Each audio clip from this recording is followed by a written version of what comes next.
That's how I got my SAG card. I was 7. Yes, I was 7 years old. It's not funny. Oh my God, I remember the name of the show. It was called Hack. No, Hack? Swear to God, look at my eyes. Oh, Hack show with David You Morse. haven't had that in your back pocket for years? At least 3 seasons? Just came up now.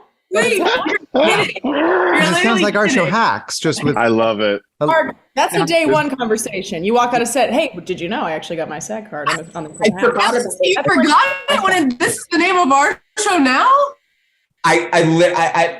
No one asked. I don't get asked much about when I got my SAG. No, it's not. It's not a frequent question. That's why it's not a frequent question at all.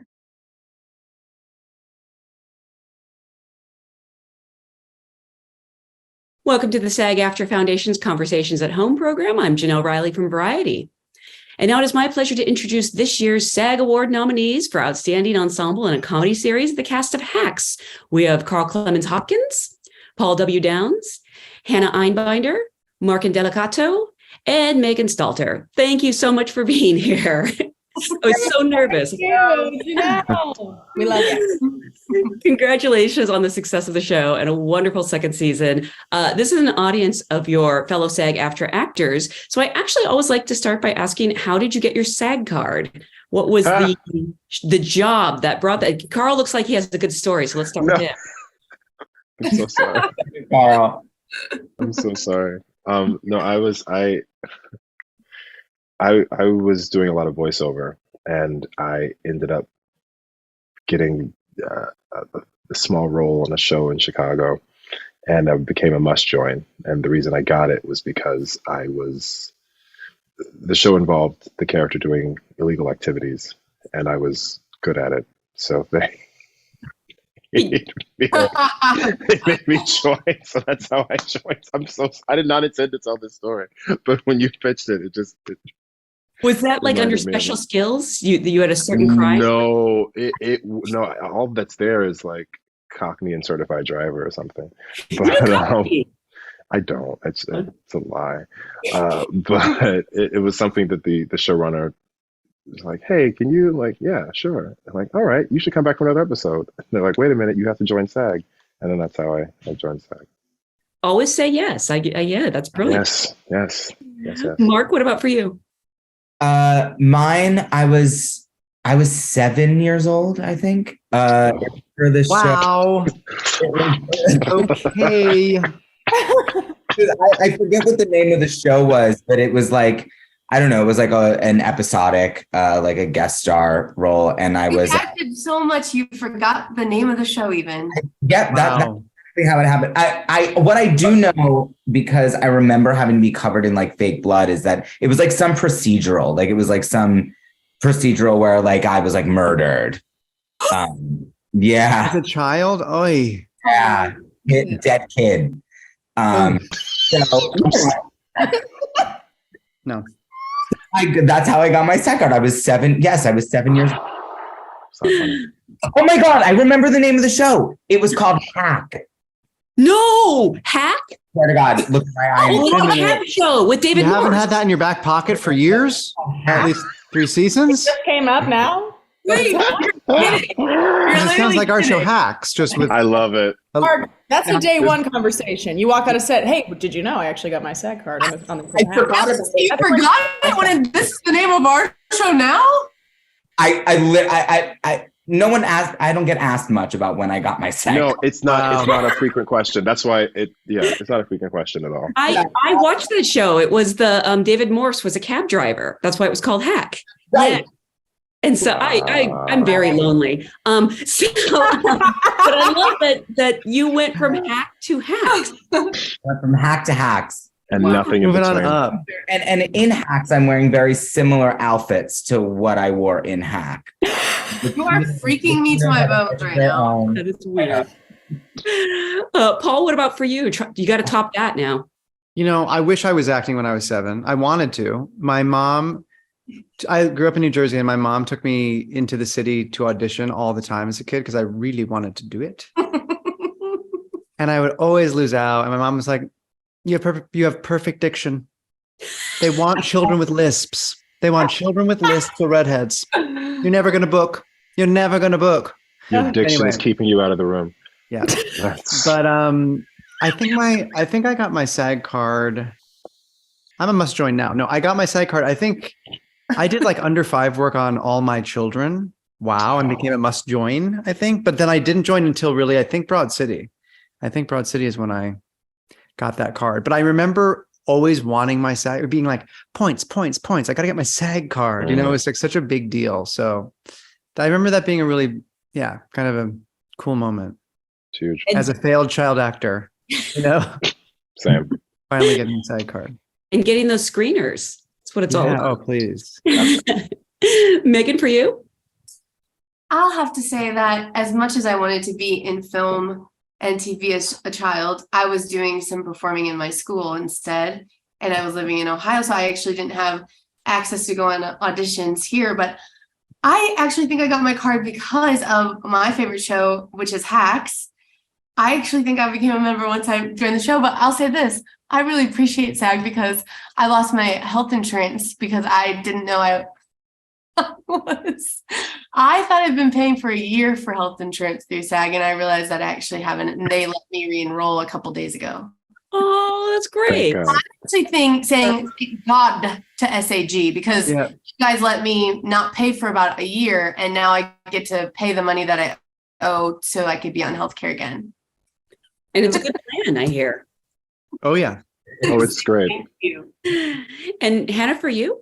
And I gotta go ahead and say, also the same as Megan, I did get my SAG card on the show that they call Hacks, and and that is a privilege and an honor, and I'm aware, and I take that not lightly, but hardly. You know what I mean? I take that seriously every day. Heavily.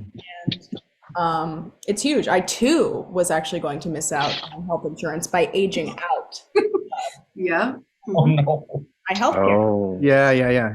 Oh, in real life, yeah. in real life, and SAG and Hacks. Nick of time. save the day. I will say, I know when the cast was coming together, a big question was who needs health insurance, and so I know that was like really influential for Meg and Hannah. I didn't have health insurance for about 10 years before the show. And then I enrolled and thought I was in it, and then I was kicked off. And then Miss SAG put me right back in. SAG-AFTRA put me right back in a couple days ago and let me pay the late fees. Thanks, Miss. I love that though, because that sort of demonstrates what I was, leading up to, which is that this cast is such a great mix of newer faces and kind of veteran actors. And I was people- AFTRA before SAG, and then they merged. Yeah. Wow. Okay. Yeah. Up on the boards. And Paul, you co-created and co-run the show with Lucia Aniello and Jen Statsky. And I would love to know about putting together this ensemble, because obviously you have the brilliant Jean Smart at the head of it. But where did you even start with filling out the rest of them? Did you know any of these people? Were any of the roles written with them in mind? No. Well,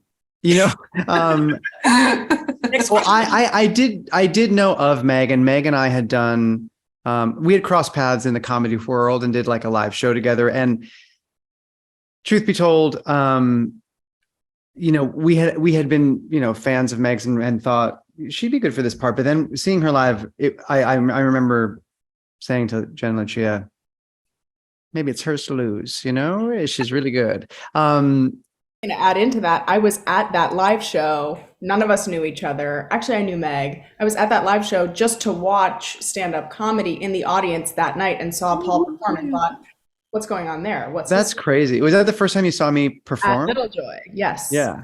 Oh my God. I mean, I was a mega fan of Paul. And then when we met, we talked the whole night. Like the show was so packed, we weren't allowed to be inside watching everyone during the show. So me and Paul laughed and talked outside the show the whole night. And then for his set, I ran in to watch right before mine. And I was like, he is just the funniest. And Hannah, I've been captivated. I think we met doing stand-up like years and years and years ago. And I was so captivated by her. Oh, I love you. But, I was an Ugly Betty fan, so I was aware and a fan of Mark's. Oh, yeah. And so, That's wild. it felt like a reunion, and it was really incredible. And Carl and Hannah, I had not seen before their auditions. And I got to say, they stopped us in our tracks, Stop right now. So so incredible and brought dynamics to the role that both of those roles many people read for, and they brought a dynamic to both roles that we just had not seen. So it was cool. But it's like it is like this puzzle piece that all things come together. It did start with Jean. Jean was the only person cast when we had the pilot. So and I'm it's curious. It's a trickle down casting. Because we have Always so works. many actors watching this. I'm curious, Paul, as someone who's probably been on both sides of the audition table. I don't even know if there is a table, but metaphorically speaking, is there anything you would want people to know coming into that room if they're auditioning for you? Things that you're looking for, or I'm not the first person to say this, but I you always hear like they are rooting for you. When you're going into the room, the people who you are reading for, whether it's a casting director or a producer or a director, whoever, they want you to win it. They want you to get it. And it's so true that I feel like the people, at least this is true for me, watching an audition, I think in particular because I am an actor, watching the audition, I have such empathy for the experience of reading, and auditioning that I think I'm more nervous than the actors. I'm like, oh, please. And I really want whoever it is to succeed, And so, and I had heard that was a phenomenon. It's like, oh, they really want you to win and they're on your side and whatever. And of course, that's not always true. You go into some rooms and it's very cold, or they're talking to each other, or you're literally in the casting office and you hear about the offer for the role that they're waiting to hear back from an actor. Like there are definitely experiences that aren't that, but I do think by and large, people who are in the industry want actors to succeed and love actors and love watching actors work. And so I do think it should feel like a warmer room and a more fun experience than it is, because of the dynamic of it is just, tricky. I feel like Carl has some bad audition stories there that sprung to the front of his brain just now. Terrible. But that's another time. That's another drink. Oh, well, it's just, well, you know what? I mean, I could regale you with awfulness of an American industry, but what I will say to what Paul was saying, having been in a more, I've done a lot of stage direction and not stage direction, directing on stage. And auditions for theater stuff. And what I will posit to people is that your humanity is the humanity that wants to be seen. I would encourage people to not go in trying to cop someone else's humanity or do it just like she did or they did or whoever did. What you have, your experiences, your life, your mark, the curl of your hair, the lit of your eye, the tone of your voice, that's what someone wants to see. That's what you want to bring as an actor. And so I would say, as much as be prepared, but make sure you're investing in your humanity, living your life, so that when the time comes, you have something to pour into a character. Mm-hmm. And Megan, Hannah, because Hacks is how you got your SAG cards. Were you experienced auditioners by the time you booked the show, or what was the process like from your perspective? Or was this your first audition and you thought this is how it always goes? Well, I get really nervous when I first started auditioning, which wasn't that long ago, I got so nervous in the audition room that I would try to have a lot of fun in the waiting room and try to be laughing with other people auditioning. And I remember someone coming out and being like, you got to keep it down. And it was for an audition where I literally had one line and I was so sick. And I was like, oh, this is hilarious. We're doing this voices, laughing, the whole waiting room was cracking up and they knew it was me. They came in and was like, you gotta stop. And then I had to audition. It was so humiliating. But this audition was the script is so funny and it's so felt so natural to do the character. And it was so fun that it was I was excited to audition truly. And I just knew that we had this similar sense of humor because Broad City and watching Paul perform that. I think it was the least nervous audition, but I also really wanted it. So it was of course I was a little nervous. And I think in our video audition, Paul, I when I logged on to do it, because it was over COVID, all my lights were off. I was renting this house that had really bad lighting. And so I had 5 lamps on the floor and it was just really bad. But thankfully, like, I think we clicked so well that you guys gave me a It was so funny. It was a seance vibe. She was screwing in light bulbs when it began. It was really, but you know what? Isn't that classic? Isn't that? Oh, I love that. I love that. And I It wouldn't was like expect 5 anything minutes of different. walking around trying to move the lamps, like trying to make it brighter. Like, I don't know why I didn't do a test video. It was like so, I don't know. See, that's the short I want to see. I want to see that short. I want to see Yeah. Meg making the audition setting for this. Oh God, that's great. Hannah, for you, did you have decent lighting? I did. You know what I did? I have to say, all my auditions leading up to, I think the initial audition for Hacks was maybe my first or second ever in-person auditions. Everything else was a self-tape. I remember that. Yeah, in-person auditions. Wow. Frankly, I don't know if this is going to be controversial, but I do prefer an in-person. I do love to be opposite someone whose facial expressions I can register and read off of, who is either like, just like if I'm doing a scene that involves comedy, like feeling a little bit of laughter, like that's sort of the performance thing in me, I guess. Like I love to be in the room. But everything leading up to that was like a self-tape where I would record the other half of the conversation and play it and then have to like do it with myself pretty much. But yeah, I definitely had good lighting for the Hacks Zoom. And do you remember sort of how many times you went through it? I mean, being, the lead role on a new series and you're fairly new to TV. I mean, you are new to TV, I'll say. There's probably got to be callbacks and a reading with Jean, I presume. 3 total.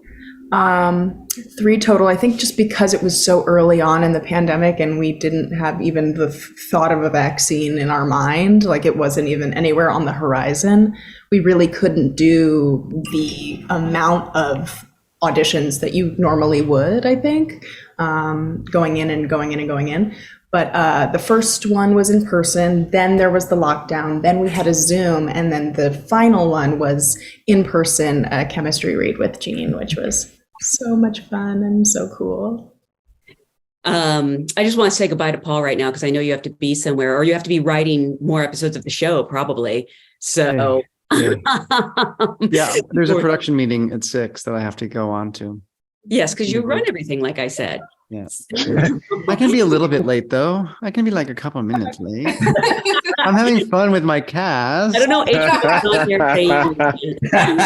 Oh, great. You want to just peace out when you need to? And yeah, if that's okay. I just didn't want to be rude. And okay. No. That's me being rude, but thank you. Now we are all on the same page. That I will be signing off. But well, I'm going to come right back to you. But first, I want to on the flip side of things, Mark, you've been a professional actor since the age of like 5 or 7. What interested you in Hacks and specifically the role of Damien? I mean, did you know it was something special from the start? Firstly, I had left acting to go to college, and I really didn't think that it was something that I really wanted to do anymore. Namely because when you're young, at that time, a lot of people were very, very adamant, like full-grown adults telling a teenager, like, you don't have to go to college, you don't have to get an education because you're going to be a famous actor. And that was just never really in the cards for me. My family and all of my cast on Ugly Betty that had become my family, like America Ferrera and Ana Ortiz, were like, no, you're going to go to college, so you should probably like plan on taking time off. So I did that. And then I was really under the impression of like, I'm going to go to college, I'm going to do my thing, and then I'll come back and Hollywood will be waiting for me. And that is not what happened. I just couldn't get I couldn't get a job.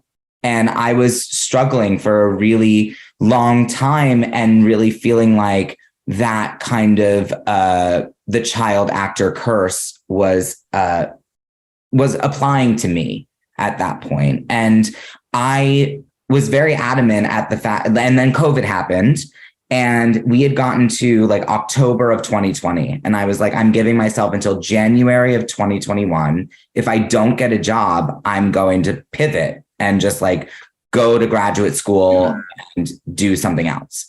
And at the end of October of 2020 is when I got the audition for Hacks.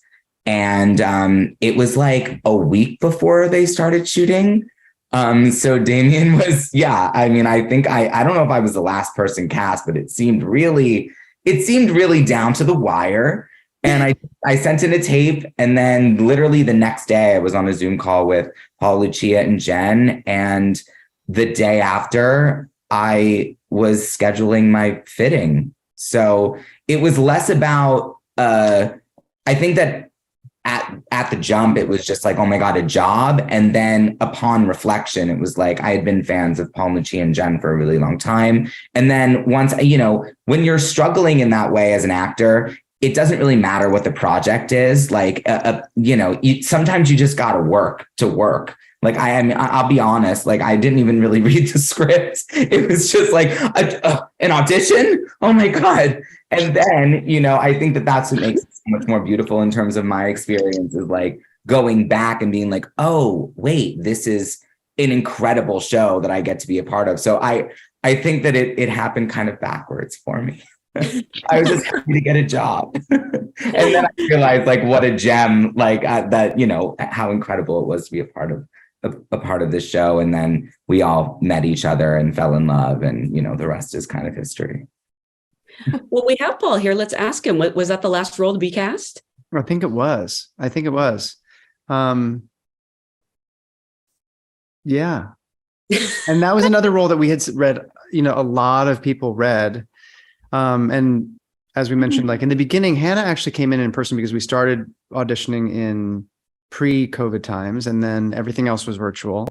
But like I said, it's when an ensemble is put together, there is such like an alchemy, and you want all of the right ingredients. And actually, to speak to what Carl said, the role of Marcus was written for a much older person. Yeah. And was not envisioned in the way that Carl played the role. And when Carl played the role, we were all like, okay, that's Marcus. Oops, that's Marcus. But then that also had kind of a domino effect on other characters and other flavors we wanted in the show. But yeah, I think Mark was one of the last people, which is wild. Yeah. And Carl, I'm curious if you actually knew this was something special, because Marcus he's a Black man and a member of the LGBTQ community who is also smart, vulnerable, fully realized. That is so rare to find, I have to think. Did you know from the start this was something special? So, yes and no. This came across my desk in the summer 2020 when I had maybe,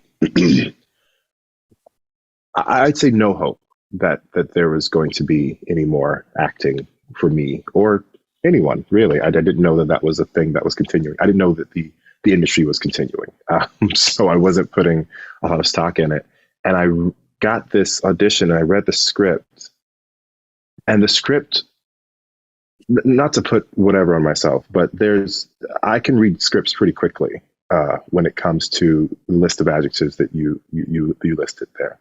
And usually it's, okay, bullshit, trope, bullshit, someone's white guilt, bullshit. And this script was not that. And then it was also still in the making. It was still being drafted.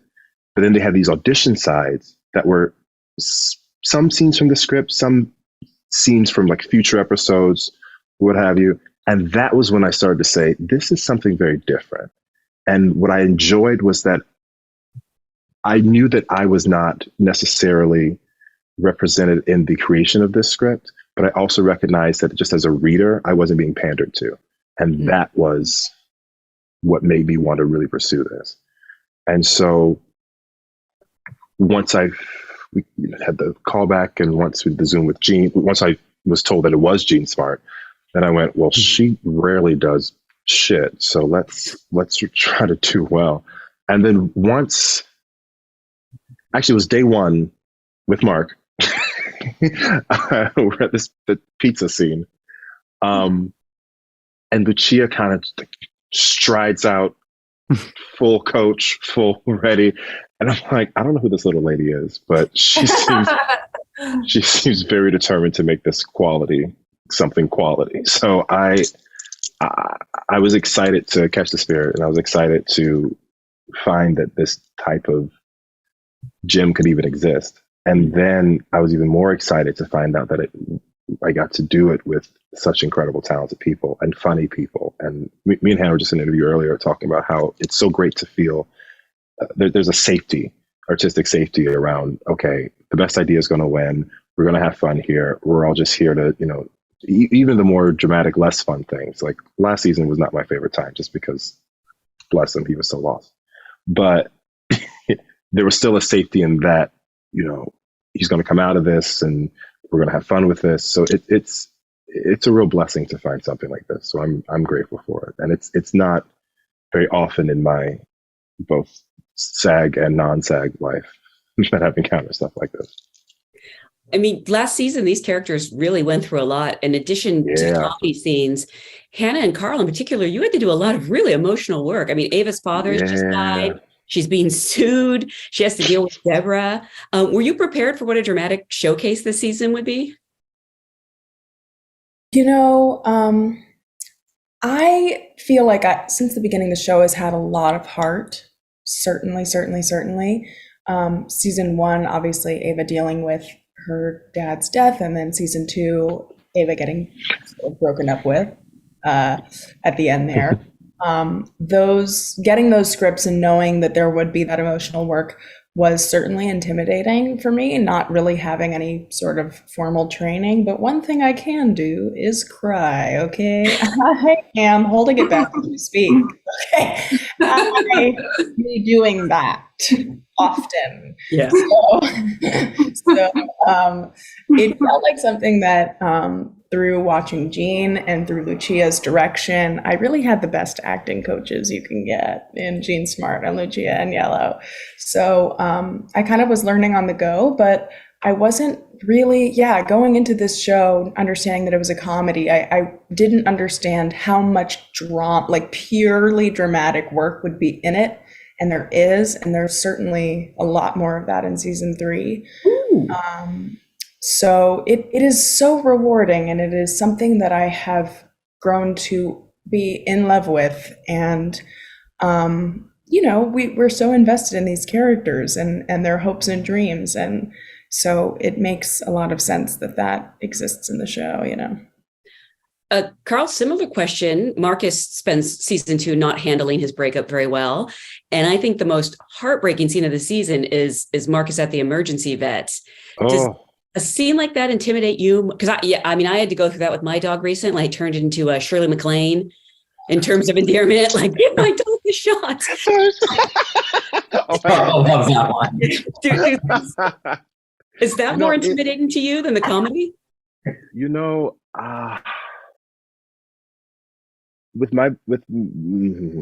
Coming from theater and coming from being not as young as people think I am, it's a lot less intimidating. I think it was Felicia Rashad said, comedy is harder because comedy appeals to someone's heart, like the humanity,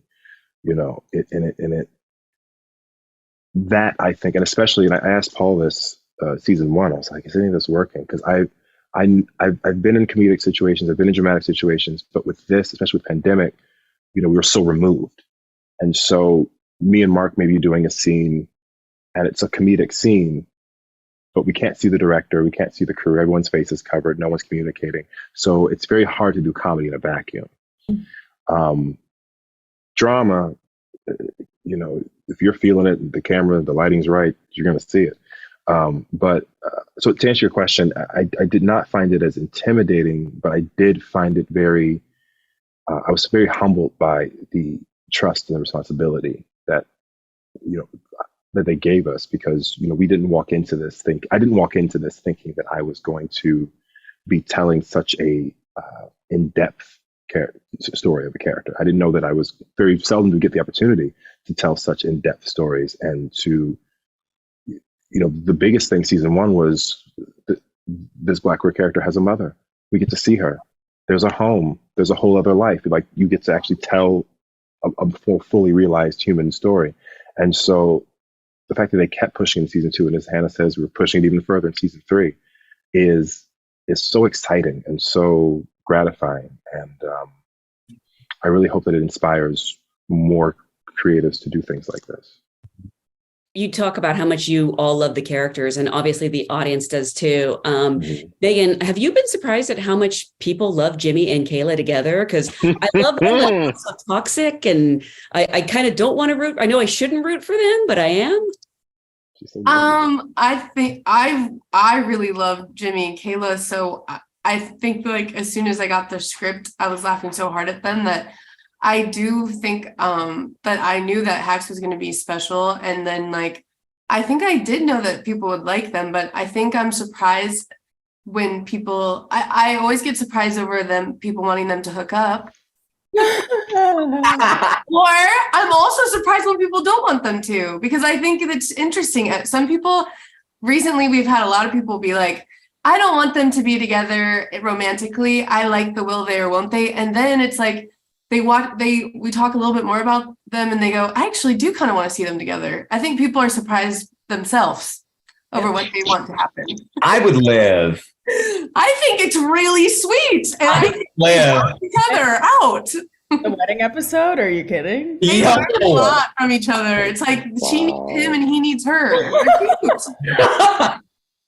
But I feel very lucky that people love them so much. But I also think that Jimmy and Paul are so funny. So I think like it makes sense, but that all these characters are really loved, because I think this show is like, the thing I love about it is about like friendship and true love. And I think that's why people like the characters so much. Mm-hmm. But I am always surprised of people's thoughts on what they want to happen to Jimmy and Kayla. Have you seen the fanfic out there? There's fanfic? Oh, there's fanfic? Everything, please. Oh, okay, I know what I'm doing tonight. Enter at your own risk, Mark. I was serious. I'm going to have to save that really till after it's Can you imagine we have like an animated spinoff like they used to do with the Disney movie? And just get the fanfic. Mark, Damien is so fascinating to me because I feel like I don't know much about him, but he has said he doesn't really like comedy. That's right. And that Deborah is a really tough boss. Have you asked writers, like, why does he keep working for her? Or did you come up with a story on your own? No, that doesn't want to bond. I think that in the first season, I was very, very lost as to like, who is this person? And like they just didn't really give me anything. I mean, I didn't ask either. So, but then as we started filming the second season and I read that scene between Damien and Ava, I was like, oh, I can get into him being this enigma. Like, and now as we're filming the third season, and things kind of happen in this season for Damien, whatever. And that I'm kind of loving the fact that I don't really know much about him. That has been like, from the powers that be. Because I kind of love the idea of not really having to go too deep into a person. Like this is what Damien is giving you. And you need to be okay with that because he's okay with what he's giving you. And that's like very much of the person that he is. It's like, here's what I'm giving you, take it or leave it.